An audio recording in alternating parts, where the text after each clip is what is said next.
बात हो रही है बीएमसी चुनाव की, तो मैनिफेस्टो और महापौर यही दो को लेकर जो है फिलहाल चर्चा का विषय बना हुआ है।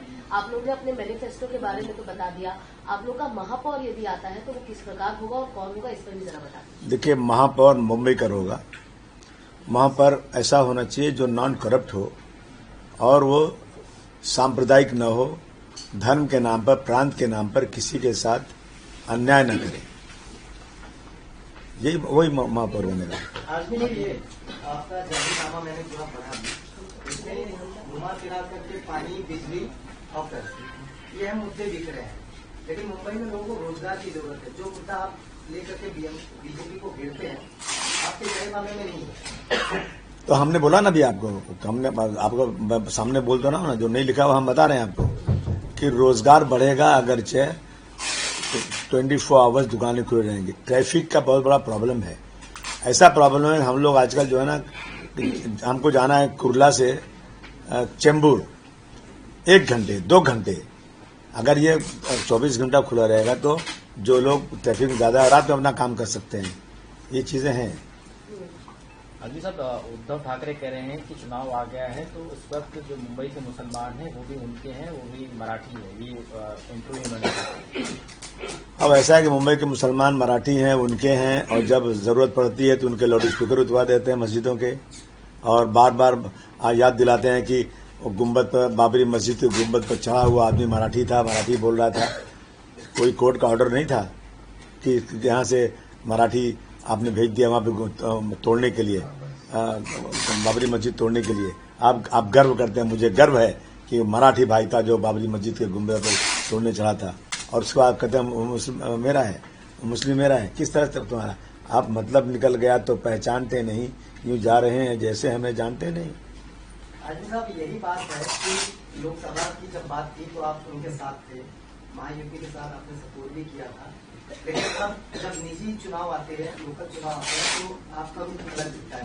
ये बेईमानी बोले जाए या बेवकूफी बोली जाए? तो मैं पूछूं उद्धव जी से कि कांग्रेस के साथ आप थे तो आपकी बेईमानी बोला जाए या सही बोला, क्या बोला जाए? वो क्यों छोड़ दिया उनका साथ? तो ये अलायंस था, पहले अलायंस था सांप्रदायिक ताकतों के खिलाफ। उन्होंने कहा था 30 साल तक मैंने गलती किया है जो बीजेपी के साथ था, हम लोगों ने साथ दिया था। लेकिन ये जिनके साथ अलायंस में अभी हैं, उत्तर भारतीयों को गाली दे रहे हैं। गंगा का पानी बदबू करता है, जिसमें करोड़ों हिंदू भाई आस्था रखते हैं, पूरी दुनिया के लोग आके उसमें डुबकी लगाते हैं और इनको गंदा लगता है। ये प्रांत के नाम पर, भाषा के नाम पर इन्होंने कितने उत्तर भारतीयों को मारा। इनके लोग जाके मस्जिदों के सामने खड़े होकर लाउड स्पीकर उठवा रहे हैं। तो ऐसे लोगों के साथ कैसे हम रह सकते हैं? सर, बीजेपी के एक नेता नितेश राणे ने कहा है कि बीजेपी को छोड़कर सारी जो पार्टियां हैं वो जिहाद करती हैं। इसके बारे में कुछ कमेंट नहीं कर सकते। इस आदमी के पास कुछ इशू ही नहीं है। इसको लगता है कि जिहाद और मुसलमान और हिंदू का एक इसको पोर्टफोलियो दे दो, वही काम करे वो बस। चुनाव में जहीर खान की एंट्री कर दी है। राज ठाकरे कह रहे हैं कि जहीर खान मेरे बहुत अच्छे करीबी हैं। इसके बाद कह रहे हैं कि संगम जाऊंगा लेकिन गंगा नहीं नहाऊंगा। इंटरव्यू में कहा। हाँ, तो ये सब जितने हमारे हिंदू भाई जो आस्था रखते हैं गंगा में, वो देख लें कैसे लोगों के साथ जाना चाहिए। क्या अब सर, लोगों से बातचीत हो रही है, इतने अलायंस हो जा रहे हैं, विपक्षी पार्टियां एक हो जा रही हैं, अभी संबंध आदि ये वो, अभी बीएमसी चुनाव भी आगे है, चुनाव के बाद यहाँ भी कुछ ऐसी चीजें होती है, कैसे अलग अलग कैसे पाएंगे लोग? सत्ता का अहंकार, पैसा बोल रहा है। कैसा पर्दा है कि चिलमन से लगे बैठे हैं, साफ छुपते भी नहीं, सामने आते भी नहीं। जहां लगता है चांस कि यहाँ कुछ काम अच्छा हो जाएगा, वहां एमआईएम और बीजेपी भी मिल जाती है, और जहां लगता है कि यहाँ भी कुछ मामला अच्छा बन सकता है तो वहां बीजेपी और कांग्रेस भी मिल जाती है। तो ये ऐसा है कि अभी जो लोग बैठे हैं सत्ता में, ये जिसे चाहते हैं दबा देते हैं, जिसे चाहे खरीद लेते हैं। इनके पास कौन सा पावर है कि यहाँ पे अपोजिशन टिक ही नहीं पा रहा है। कौन सा पावर है सर? मसल पावर भी इनके पास है, दादागिरी भी फुल टाइप है इनके पास, ईडी है, इनकम टैक्स है, इनके पास पैसे हैं, सरकार है, सब कुछ है। इसके पहले भी रहा लोगों के पास, लेकिन किसी ने इसको यूज नहीं किया पहले इलीगल तरीके से। गैर बोलकर कहा जा रहा है कि मुंबई की डेमोग्राफी को जो है बदलने की साजिश कुछ पार्टियों द्वारा रची जा रही है। ये बीजेपी की कुछ नहीं, सब गलत बातें हैं। कोई टुकड़े गैंग नहीं, ये सब जो है लोगों के मनों में एक नफरत पैदा करके राजनीति करना है। बार बार पूछा जाता है कि क्या कोई खान बनाएंगे आप मेयर? खान बनाएंगे? कोई कौन बोल रहा है खान मेयर बनाने के लिए? ऐसी चीजें ला के ना ये लोग एक भ्रम पैदा करते हैं। गुस्से में कोई आदमी बोल दे कि हाँ हम खान बनाएंगे, तो गए काम से आप। वो लेके घुमाओ चारों तरफ, देखो इकट्ठा हो जाओ, ये खान बनाने वाले हैं। कोई नहीं, कोई ना खान बनाना चाहता है, ना कोई बुरके वाले बनाना चाहता है। जो उनके चमचे हैं ना, जो उनके पे रोल पर हैं, जो बीजेपी की बी टीम है, वो ये सब बातें बोलती है। एक तरफ खान का विरोध करते हैं और दूसरी तरफ एमआईएम के साथ जाते हैं, कांग्रेस के साथ जाते हैं बीजेपी, इसको किस तरह से आप देखते हैं? हाँ, मैंने कहा ना कि ये बी टीम पक्की है, जहां जहां इनकी जरूरत पड़ती है ये काम करते हैं लोग, कौन भी टीम है? जो जाते हैं उनके साथ। कांग्रेस खुल्ला खुल्ला प्यार दिखा नहीं रही हैं? खुल्ला खुल्ला प्यार दिखा नहीं रही बीजेपी और एमआईएम। अच्छा अरे वो तो पर्दे के पीछे है ना। हुआ है। ये बताइए रईस शेख का क्या मसला है? चौकीदार चोर निकला। नहीं, मौका तो आप नहीं आपके पार्टी के ठीक है ना, देखिए मौका तो हम देंगे, हम अपने कार्यकर्ताओं को मौका देते हैं, हम बढ़ाते हैं उनको, हम ढूंढ के लाते हैं कहीं कहीं से, अपने कार्यकर्ता बनाते हैं, बढ़ाते हैं। अब लेकिन अब सत्ता की लालच लोगों को बेवफा बना देती है। आपको ऐसा नहीं लगता डैमेज किया, पूरी पार्टी को डैमेज किया, आपको डैमेज किया? देखिए अगर मैं अपने कार्यकर्ता को, अपने लोगों को खुली छूट नहीं दूं तो ये कहेंगे अबू आसिम बंधन लगाते हैं, और खुली छूट दूं तो ये लोग जाके और कहीं मिल जाते हैं। तो इसका रास्ता क्या है? ऐसी राजनीति ऐसी हो गई आजकल। तो आगे का क्या अंजाम, आगे का क्या होगा वो बताइए। बस देखिए उनको रिजाइन कर देना चाहिए। अगर उन्होंने वो दूसरी पार्टियों के मंच पर जा रहे हैं और दूसरी पार्टी के वोट मांग रहे हैं, तो उनको फौरन रिजाइन करना चाहिए। आप कार्रवाई नहीं करेंगे? करेंगे ना, पक्का करेंगे। आपके अध्यक्ष को पत्र लिखा था, उसमें लिखा था कि अबू आसिम बहुत परेशान कर रहे हैं। मेरे अध्यक्ष ने पद पढ़ाई नहीं। मैंने पूछा, बोले मैंने पद पढ़ाई नहीं, मैंने फाड़ के फेंक दिया। मनसे ने एक बार फिर बॉम्बे ढाबा नाम के एक ढाबे पर कार्रवाई की, क्योंकि उसका नाम बॉम्बे है, तो उनका कहना है कि उसे अब बदलो। अरे देखो, ये बॉम्बे नाम है, ये मराठी नहीं बोलता है, ये परप्रांतीय है, ये सब जो है ना, ये सब आई वॉश है। अरे तुम ये कहो ना कि मुंबई में रहने वाले हर लोगों को रोजी रोटी मिलेगी, पानी साफ मिलेगा, सड़कें अच्छी होंगी, क्राइम खत्म होगा, ये सब छोड़ के बॉम्बे है, मुंबई लिखा है, ये सब कुछ चीज है क्या? बॉम्बे हाईकोर्ट भी तो है, जो चेंज करा दो। बॉम्बे हाईकोर्ट तो लिखा हुआ है। ये सब जो है बहुत निचले दर्जे की राजनीति है।